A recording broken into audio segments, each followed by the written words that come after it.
안녕하십니까. GBA-TV 농업뉴스입니다. 기술원은 지난 17일부터 사흘간 유기농업연구소에서 올해 연구개발 사업에 대한 과제별 수행 결과를 평가했습니다. 이날 평가회에는 연구개발국장을 위원장으로 한 심의위원들이 식량, 채소, 과수 등 분야로 나눠 84건의 과제와 55건의 결과 활용 내용을 평가했습니다.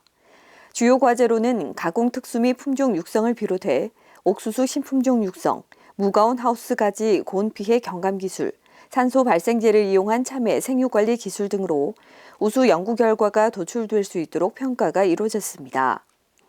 또 계속과제와 완결과제를 대상으로 연구개발 목표와 타당성, 수행 내용, 보급 가능성 등을 심의했습니다. 심의위원들은 과제 발표 내용을 중심으로 농업인 수요에 맞는지, 성과 이용 기대 효과는 어느 정도인지, 목적 달성은 충분한지 등 수행 내용 전반을 평가한 뒤 농업 현장에 활용할 계획이라고 전했습니다.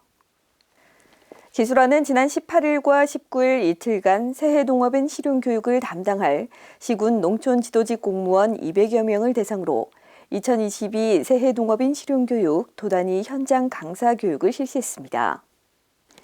이번 교육은 새해 영농계획 수립과 대내외 여건 변화에 따른 새로운 농정시책, 작목별 핵심 기술 등을 보급하기 위해 해마다 시군에서 실시하는 새해 농업인 실용교육 현장 강사를 육성하기 위해 마련됐습니다.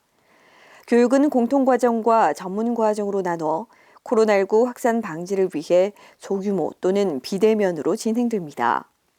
공통과정은 신용습 도농업기술원장의 내년도 농촌 지도사업 방향에 대한 특강을 비롯해 과수화상병 발생 사례와 대응 방안, 강의 스킬 효과적인 전달력 등을 주제로 강의가 이어졌습니다. 또 전문과정은 식량작물, 과수, 디지털 농업, 채소 특용 작물 등 6개 과정으로 농촌 현장에서 수요가 높은 교육 가운데 작목별 신기술, 현장애로 해결 기술, 추진 사례 위주로 구성됩니다. 기술원은 과수화상병의 확산 방지와 효율적인 방제를 위해 과수화상병 예방 사과배 과원관리 매뉴얼 만부를 제작해 도내 농가에 배포합니다. 과수화상병은 사과나 배나무가 마치 불에 타서 화상을 입은 것과 같은 피해를 주는 치명적인 세균병으로 식물방역법상 국가검역금지병으로 지정돼 있습니다. 이 매뉴얼에는 농가 차원에서 과수화상병 예방을 위해 실천할 수 있는 과원 관리 방법, 약제 방제 요령, 의심 증상 확인 방법, 발견 시 신고 절차 등이 있습니다.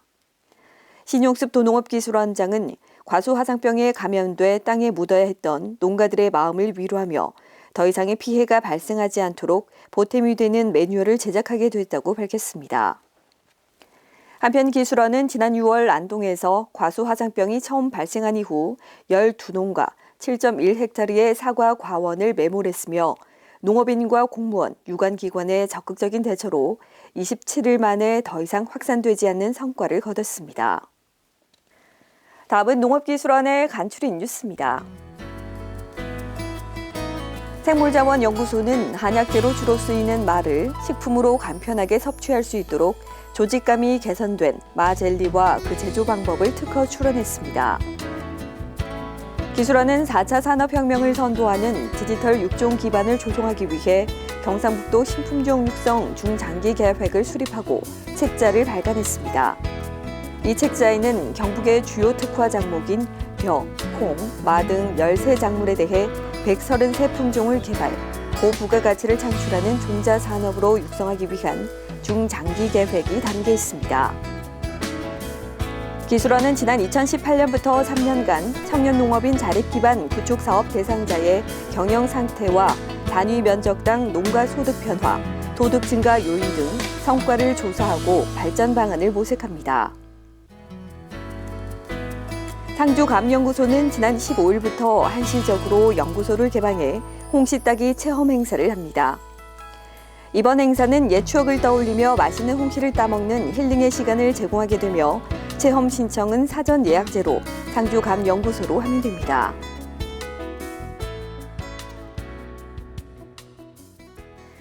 점차 일교차가 크게 벌어지면서 아침 최저 기온이 영하권으로 떨어지고 있습니다. 건강관리 잘하시고 이번 한 주도 따뜻한 시간 보내시기 바랍니다. 이상으로 GBATV 농업뉴스를 마치겠습니다. 고맙습니다.